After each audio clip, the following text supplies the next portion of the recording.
मैं धर्म के कितना झगड़ा हो रहा था, किसका?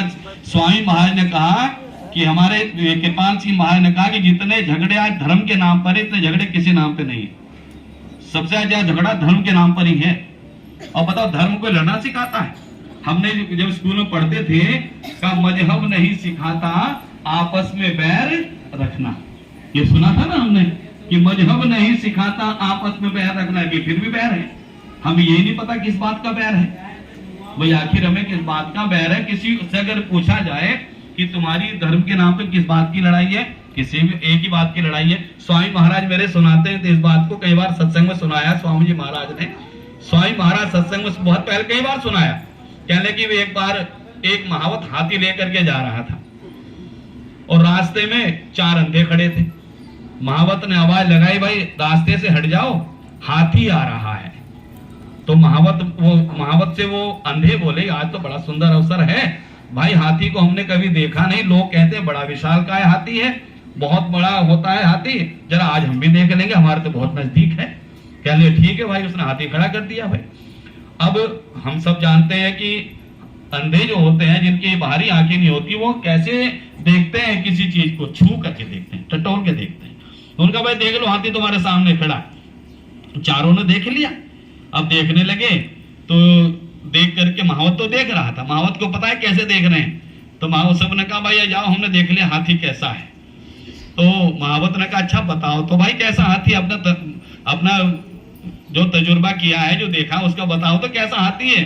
अरे कहने हाथी कैसा है, मेरे स्वामी महाराज फरमाते हैं, कहते हैं वो कहने लगे हाथी कैसा है, लोग बेवजह इतनी बड़ी बड़ी बातें करते हैं, हाथी बहुत बड़ा विशालकाय है, और हाथी तो ऐसा है जो बहुत मोटा मुलायम सी रस्सी हो, और कहते हैं हाथी इतना बड़ा है। उसने क्या किया था, हाथी के सूंड को छू करके कहा मैंने हाथी देख लिया। दूसरा कहने लगा क्यों झूठ बोल रहे हो भाई, हाथी तो ऐसा है जैसे अनाज पछोड़ने का सूप, उसने कान को छू कर कहते मैंने हाथी देख लिया। तीसरा कहने दोनों पागल हो क्या, अरे हाथी तो ऐसा है जैसे किसी बरामदे का पाया हो, उसने हाथी के पैर को ऐसे हाथ लगा कर कहा कि मैंने हाथी देख लिया। अब वो चौथा कहने लगा तुम आंख के तो अंधे हुई और अकल के भी अंधे हो, अरे हाथी तो इतना बड़ा है जिस पर बिस्तर बिछा करके सो जाओ, बिस्तर बिछा कर सो, इतना मुलायम है। उसने हाथी के पेट पे ऐसा हाथ फेरा, कहा मैंने हाथी देख लिया। अब चारों एक दूसरों को उल्टा सीधा कहने लगे तू झूठ बोलता है, तू झूठ बोलता है, तू झूठ बोलता है। तो जब ये बात हुई तो महावत ने देखा लड़ रहे हैं, कहा भैया तुम लड़ो मत, तुम चारों ही सही बोल रहे हो। तो सब कहने लगे चारों सही बोल रहे हैं तो ये बयान अलग अलग कैसे है। देखो समझने की बात अब है कि अगर चारों सही बोल रहे हैं तो फिर ये अलग अलग भेद कैसे हैं। तो महावत ने कहा कि देखो भेद इसलिए है क्योंकि तुमने अभी तक हाथी नहीं देखा, तुमने हाथी के अंगों को देखा है। जिस दिन हाथी को देख लोगे कि ये सारे अंग हाथी से जुड़े हुए हैं तो सारा भेद और भ्रम खत्म हो जाएगा। तो ये भेद और भ्रम खत्म करने का काम ही संतों का है। इसी बात को तो कहा कबीर साहब ने, अल्लाह अलख ना जाए लखिया गुरु गुड़ दीना मीठा, और कहे कबीर मेरी शंका नाटी सरव निरंजन दीठा। कहते हैं कि कोई कहता है उस परमात्मा को देखा नहीं जा सकता, कि परमात्मा दिखता ही नहीं है, तो वो कहते हैं नहीं ये झूठ बात है, मैंने देखा। कबीर साहब कहते हैं मैंने देखा है, अल्लाह अलख ना जाए लखिया गुरु गुड़ दीना मीठा, और कहे कबीर मेरी शंका नाटी सरव निरंजन दीठा। कहते जब मैंने कब देखा, जब गुरु ने मुझे वो तरीका बताया, जैसे गोस्वामी ने कहा ना कि सूझ नहीं राम, लेकिन कब, जब श्री गुरु पद नख, जब मैंने गुरु के चरणों की वंदना की, गुरु के चरणों बैठ के ध्यान किया। वही कबीर साहब कह रहे हैं जब गुरु ने मुझे वो मीठा गुड़ दे दिया, ज्ञान दे दिया, तो कहे कबीर मेरी शंका नाठी, कि फिर मेरी सारी शंकाओं का ही समाधान हो गया, सब शंकाओं का समाधान हो गया, कोई शंका नहीं, पता चल गया मैं कौन हूं, कहां से आया हूं, क्या करना है और क्या कर रहा हूं, सारी शंकाओं का समाधान हो गया। तो ठीक इसी तरह धर्म क्या है, मेरे स्वामी जी महाराज ने कहा कि हुजूर कृपाल सिंह जी महाराज ने कहा है कि धर्म न धर्म पुस्तकों में है, धर्म न धर्म स्थानों में है। अरे धर्म तो आचरण की वस्तु है, अर्थात आत्मा को परमात्मा के साथ जोड़ने का नाम धर्म है। अब बताओ कितनी गहराई की बात है कि हम हमारी आत्मा उस परमात्मा को देख ले, उस परमात्मा का दर्शन कर ले जिसके हम अंश हैं। कहते हैं उसे देखने का नाम धर्म है। अब लोग कहते हैं कि धर्म तो जो है कोई हिंदू धर्म, मुसलमान धर्म, सिख धर्म, बौद्ध धर्म, जैन धर्म, कितने टुकड़े धर्म के हमने कर दिए। हमने कितने टुकड़े धर्म के कर, धर्म एक है और टुकड़े हमने अनेक बना दिए।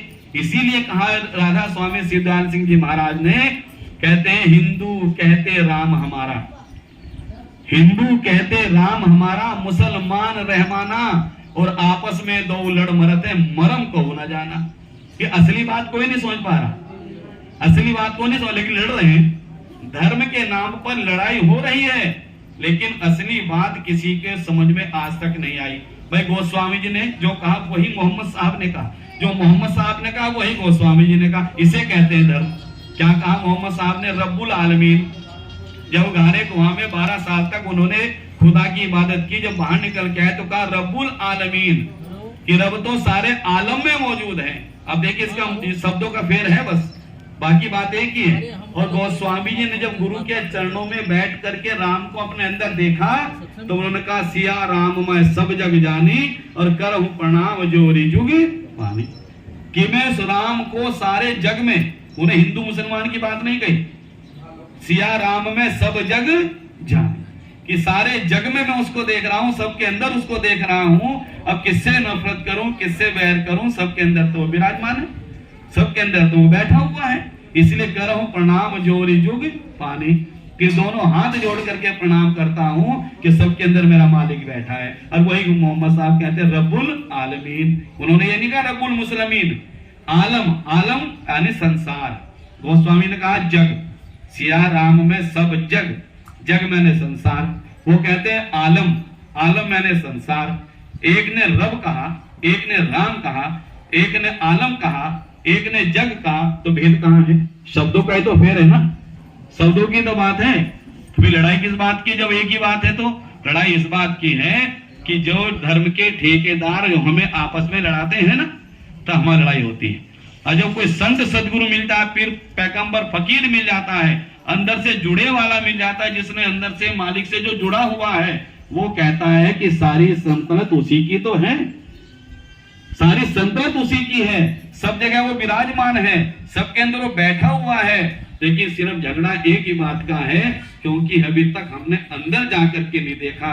और जिस दिन किसी संत सदगुरु की कृपा से हम अंदर जाकर के देखने वाले बन जाएंगे, तो हम भी सारे भेदों से मुक्त हो जाएंगे। क्योंकि धर्म की जो परिभाषा स्वामी जी महाराज ने कही कि धर्म न हिंदू धर्म न मुस्लिम, मेरे स्वामी महाराज फरमाते हैं कि धर्म न हिंदू धर्म न मुस्लिम, धर्म सिख न जैन। तो क्या है भाई धर्म? कि धर्म ना हिंदू है, ना मुस्लिम है, ना सिख है, ना जैन है, तो धर्म क्या है? तो कहते हैं धर्म चित्त की शुद्धता। धर्म की परिभाषा है ये, धर्म चित्त की शुद्धता, धर्म शांति सुख चैन। धर्म ये सिखाता है, वो हमारे चित्त को शुद्ध करता है, हमारे अंदर की बुराइयों को खत्म करता है, हमारे अंदर जो गंदगी भरी पड़ी है उसे बाहर निकालता है। वो लड़ाता नहीं है, वो हमें वो गंदगी नहीं फैलाता। वो कहते हैं धर्म तो चित्त को शुद्ध करता है। जो व्यक्ति की धर्म के रास्ते पर चलता है, साधना करता है और उस मालिक की याद करता है, गुरु के चरणों में रह के गुरु के अनुसार जीवन को चलाता है, तो स्वामी जी महाराज कहते हैं कि उसका चित्त शुद्ध हो जाता है, निर्मल हो जाता है। आपने देखा ना, जो ध्यावे सो फल पावे, दुख बिन से मन का। जब कोई ध्यान करना सीख जाता है तो उसके मन के विकार खत्म हो जाते हैं, उसका चित्त शुद्ध हो जाता है, निर्मल हो जाता है। और अंदर से चित्त को शुद्ध होना, बाहर काले कलोटे हो कैसे कोई सब चलेगा, बाहर कैसे कपड़े पहने सब चलेगा, लेकिन का चित्त हमारा शुद्ध होना चाहिए। चित्त, जब आपने देखा ना हलवाई की दुकान पे जाओ तो कढ़ाई कितनी काली होगी, बाहर से बहुत काली, लेकिन अंदर से बड़ी गोरी होगी, बड़ा मान के रखता है वो अंदर से। क्यों? उसे मालूम है सामान तो अंदर रखा जाना है ना, जो वस्तु रखी जानी है वो कढ़ाई के अंदर रखी जानी, यानी बाहर नहीं चिपटनी उसको। और अंदर बहने भी जो वो बर्तन मानती है तो अंदर से खूब रगड़ कर मानती है, बाहर वाले ऐसे धो दें, अंदर से खूब रगड़ा जाता। तो कहाँ की बात है? अंदर की। अंदर चित्त शुद्ध होना चाहिए। तो का धर्म चित्त की शुद्धता, और आगे का धर्म शांति। जब चित्त शुद्ध होगा तो शांति आएगी, वो तभी तो शांति आएगी जब चित्त शुद्ध होगा। और चित्त में उथल पुथल मची पड़ी तो शांति कहां से आएगी? इसीलिए तो तुलसी साहब जी की बात स्वामी जी महाराज ने अनेक बार सत्संग में कही है। तुलसी साहब जी ने कहा है, तुलसी साहब जो कि जिन्हें हाथरस वाले भी कहते हैं, राधा स्वामी सिद्धार्थ सिंह जी महाराज के गुरु हैं, जिन्होंने राजपाट को त्याग करके अपने गुरु की आज्ञा से परमात्मा की भक्ति में अपना पूरा जीवन लगा दिया। उन्हीं तुलसी साहब ने कहा, जब मियाँ तकी उनके पास गए, मियाँ तकी हज करने के लिए जा रहे थे, रास्ते में तुलसी साहब से मिले, और तुलसी साहब से जब मिले तो तुलसी साहब से ने कहा, भाई मियाँ कहाँ कैसे आए हो, कहाँ जा रहे हो? कहने लगे, हजरत मैं हज करने के लिए जा रहा था, सोचा आपका दीदार करता चलूं। कहने हज करने जाए, कहाँ जा रहे थे? कहते मक्का जा रहा था, मक्का मदीना। कहने लगे क्यों? क्या खुदा को तेरे घर से, तेरे अंदर से किसी ने बाहर निकाल दिया, भगा दिया क्या, जो मक्का में जाके बैठ गया? अरे तुम्हारे मोहम्मद साहब तो कहते हैं रब्बुल आलमीन, तुम ढूंढते फिर रहे हो मक्का मदीना में। यही हाल हमारा भी, तो हम भी तो ढूंढते फिरते हैं सब जगह, जैसे को खो गया हो। गोस्वामी कहते सिया राम में सब जग जाने, हरि व्यापक सर्वत्र समान, हम ढूंढते फिर रहे हरिद्वार काशी मथुरा वृंदावन में। क्यों भैया, तुम्हारे घर से भगा दिया गया क्या, वहां से निकाल दिया क्या? जब सब जगह मौजूद है, तुम्हारे घर ही मिलेगा। मेरे स्वामी तो कहते जहां बैठे हो वहीं मिलेगा, है सब जगह पर नजर आता नहीं। स्वामी जी ने कहा है सब जगह पर नजर आता नहीं। क्यों नहीं आता? योग साधन के बिना कोई उसे पाता नहीं। जुड़ने का साधन नहीं मिला तो कैसे मिलोगे उनसे भाई? पहले जुड़ने का साधन तो मिले, और जुड़ने का साधन कहाँ है? और पलटू साहब ने कहा, सात पुरी हम देखिया देखे चारों धाम, और पलटू नाहक पचमुए और संतन में है नाम। कहते वो जुड़ने की जो फेविकॉल है ना, वो संतों के पास है, वो किसी और के पास नहीं है। वो नाम जो है वो संतों के ही पास है। इसी को तो मीरा भाई ने कहा, पायो जी मैंने नाम रतन धन पायो, अरे वस्तु अमोलक दी मेरे सदगुरु कृपा कर अपनायो। यही तो कहा। तो वही मियाँ तकी से कहा, वही ते ढूंढने की कहाँ जरूरत है, अपने अंदर क्यों ढूंढ लेता? अरे खुदा तेरे अंदर बैठा है, उसे अपने अंदर क्यों नहीं खोज लेता? तो उन्होंने कहा अंदर कैसे खोजे? जिससे किसी को ना किसी अनजान सत्संग को तो पता है भाई, गुरु ने कह रखा अंदर मिलेगा, लेकिन बाहर के लोगों को अंदर, हम तो ढूंढ रहे मंदिर में, हम तो ढूंढ रहे मंदिर में, और वो कहते हैं अंदर ढूंढो। कैसे मिल जाएगा भैया? कहते पुजारी कहता मंदिर जाओ, पुजारी कहता मंदिर जाओ, और संत कहता है अंदर जाओ, अंदर मिलेगा। वो घट घट में बैठा हुआ, घट घट सब घट मेरो साइया। कोई ऐसा घट नहीं जहां पर वो बैठा है विराजमान, वो सब घट के अंदर बैठा हुआ। लेकिन बाहर ढूंढने से नहीं मिलेगा, अंदर ढूंढ लोगे तो बाहर भी मिल जाएगा। जैसे गोस्वामी जी को अंदर मिला, तब कहा सिया राम में सब जग जानी। पहले अंदर मिला, पहले गुरु की कृपा से अंदर मिला, तब कहते अरे वो तो सारे संसार में बैठा है। लेकिन जहां पहले वो उसका दीदार होगा, पहले वहां जाना पड़ेगा। इसी को कबीर साहब ने कहा, घूंघट का पट खोले तो है पीऊ मिलेंगे। तो इसी को तुलसी साहब ने मियाँ तकी को कहा, जब वचन बड़ी निगाह से कहने लगे, भाई अंदर कैसे मिलेगा, अंदर कहाँ जाए? तो उन्होंने कहा था कि अंदर तब मिलेगा, कब मिलेगा? हमारे सबके लिए भी यही चेतावनी है। ऐसा नहीं कि तुलसी साहब ने मियाँ तकी के लिए कहा था, यही स्वामी जी महाराज ने भी कहा, यही सभी संतों ने कहा। सभी संतों ने, चाहे आप किसी भी को भी गुरु मानते, वो भी यही बात कहेगा। क्या कहेगा?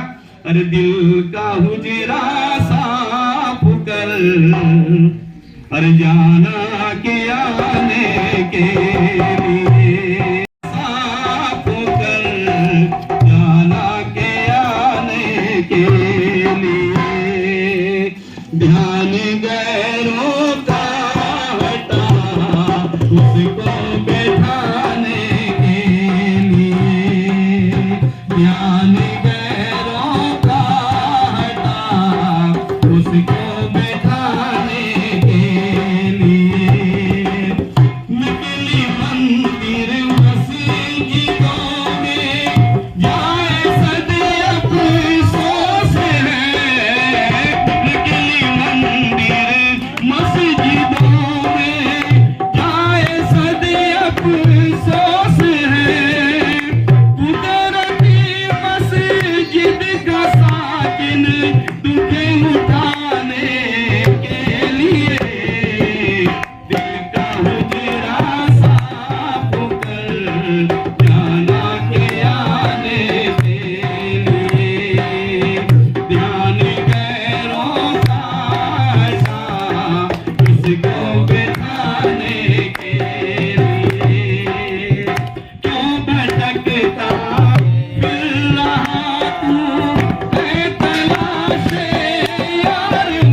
पे जाने के लिए दिल का हुजरा साफ कर जाना के आने के लिए, दिल का हुजरा साफ कर जाना के आने के लिए।